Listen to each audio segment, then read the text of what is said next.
আছে chowmein soya sauce ছাড়াই, মাছিকে বানাতে বলেছিলাম আজকে করব।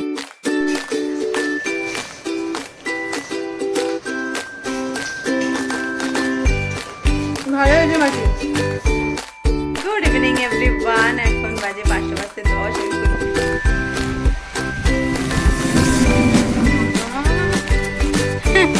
ছোটবেলায় মনে আছে এটা আমার ডেইলিকার রুটিন ছিল, রাত্রেবেলায় দুধ রুটি খেতে হবে। Welcome back to my channel Debjani story.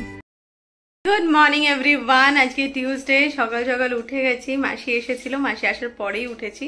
তো এখন টুকটাক আমার নিজের কিছু কাজ হয়ে গেছে, আর মাসি ওদিকে করছে রান্না। আর মাসি ব্রেকফাস্ট আজকে আমার জন্য বানিয়েছে চাউমিন। দেখাচ্ছি আছে চাউমিন সয়া সস ছাড়াই, মাসিকে বানাতে বলেছিলাম আজকে গোলমরিচ পুরো টুরো দিয়ে। মাসি আম নিয়ে যেও কিন্তু, বাবা বলেছে। এখানে আছে স্যালাড, এখানে আছে রুটি, এছাড়াও বাকি আছে ডাল, উচ্ছে ভাজা, শাক, এগুলো আছে ফ্রিজে, যেগুলো আমাকে খাওয়ার সময় বার করতে হবে। ভাতও বানিয়ে দিচ্ছে।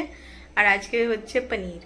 অনেকদিন পনির খাইনি, আর অভিজিৎ থাকলে পনির খাওয়াই হয় না, কারণ ও খুব বেশি পনির খেতে ভালোবাসে না। ভুলে গেলাম, মা তো ছানা পাঠিয়েছিল, ছানার রান্না করলেও হতো। তো যাই হোক, বাইরে আজকে ওয়েদার একদম মেঘলা মেঘলা, গাছে আমি জল দিইনি, আর যা জল দেওয়া আছে মাটি ভেজাই আছে, তাই আর এক্সট্রা জল দিলাম না। এই ওয়েদারে যদি একটু একটু রোদ উঠতো তাহলে বেশ গাছগুলো ভালো গ্রো করে। মানে এই ওয়েদারটা আমি আগের বার বর্ষাতেও দেখেছিলাম, খুব ভালো গাছ গ্রো করে বর্ষাতে। বর্ষাতে পাহাড়ে গেলে দেখবেন আলাদাই সৌন্দর্য, মানে পুরো গ্রিন হয়ে থাকে। মানে বর্ষাতে পাহাড়ে যাওয়ার মজাই আলাদা একটা। যাই হোক, এখন 9টা মতন বাজতে যায়, 9:15 হয়ে গেছে। তো আমি এখন স্নান পুজো করে নিই আমি ব্রেকফাস্ট করব, তারপরে আমি পড়াতে যাবো। ততক্ষণে মাসির সমস্ত কাজ হয়ে যাবে আশা করি। তো চলুন আমি ঝটপট রেডি হতে থাকি। মাসি এদিকে পনিরের যে রেসিপিটা বানাচ্ছে তার জন্য কিছু মশলা রেডি করতে হতো। আমি কাজু, পোস্ত, মগজ সব বেটে দিয়েছি, আদা, টমেটো আর লঙ্কাও বেটে রেডি করে রাখলাম। স্নান পুজো আমার সব কমপ্লিট, প্রায় 10টা বাজতে যায়। এবার আমি ব্রেকফাস্ট করবো, রেডি হবো, দেন বেরোবো। দেখিয়ে নিই, এবার বাইরে বৃষ্টি পড়েই যাচ্ছে, কি ভালো লাগছে না। যখন বৃষ্টি পড়ার ছিল তখন পড়ে না, যখন শুরু হয় তখন বন্ধ হয় না। বাইরের ওয়েদারে দেখুন, এই যে দেখলেই বোঝা যাবে একভাবে পড়েই যাচ্ছে। তাহলে দেখুন আমার পুজো ডান। তারপর ব্রেকফাস্ট করি, দেন রেডি হই। পনিরটা দেখতে ভালোই লাগছে। কসুরি মেথি দিয়েছো না? পনির দিয়ে খেয়ে নিও মাসি রুটিটা।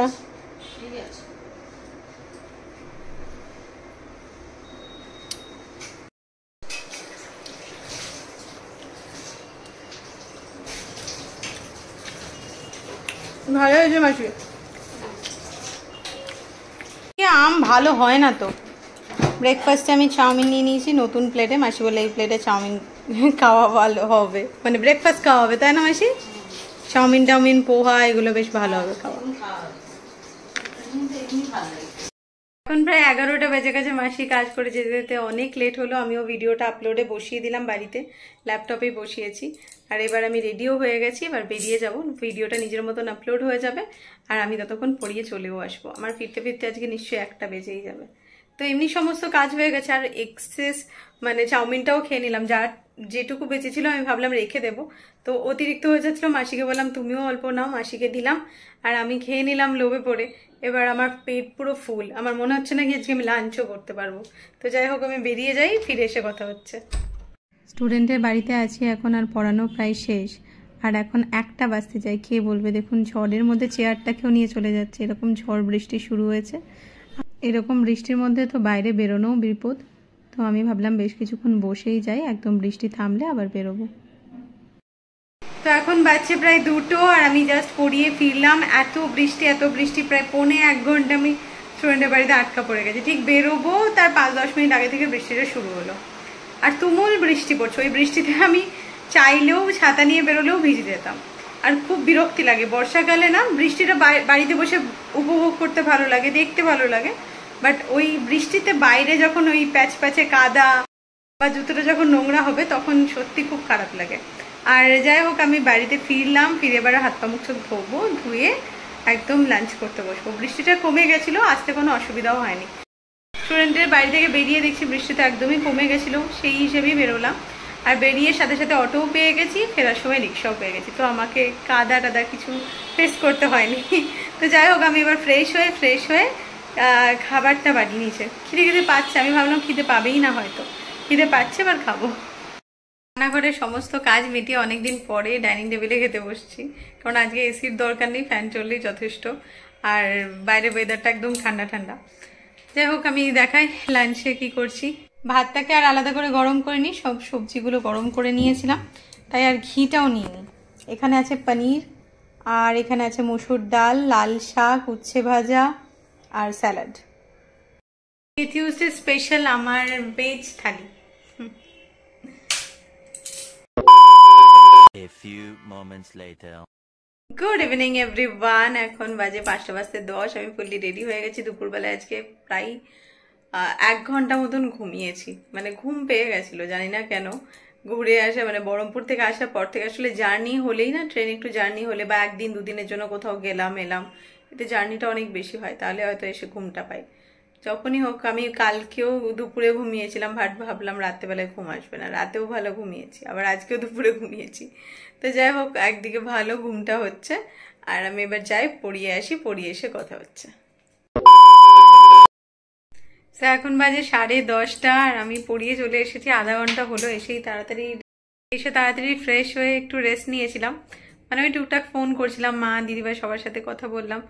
তারপরে উঠে ঝটপট আমি খাবার দাবার গরম করতে লাগলাম, আর রাতে কি খাচ্ছি দেখাচ্ছি আপনাদের, চলুন। সে অনেক দিন পর ছোটবেলার মতন এই যে আমটাকে কেটে রেখেছি, কলাটাকে কেটে রেখেছি, আর রুটিটাকে গরম করে নিয়েছি, তারপরে ছিঁড়ে নিয়েছি, আর এখানে দুধ গরম করেছি।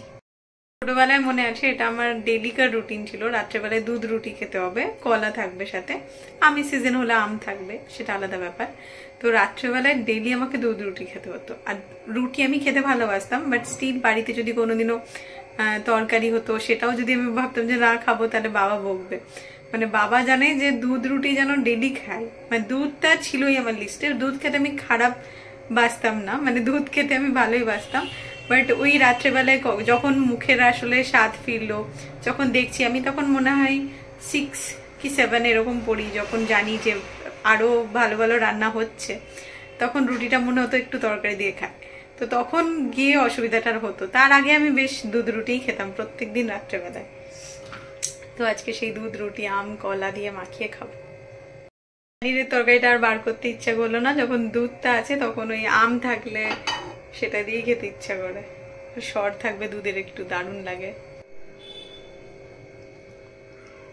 এই যে রাত্রেবেলার ডিনার আমার, দুধ কলা আম রুটি।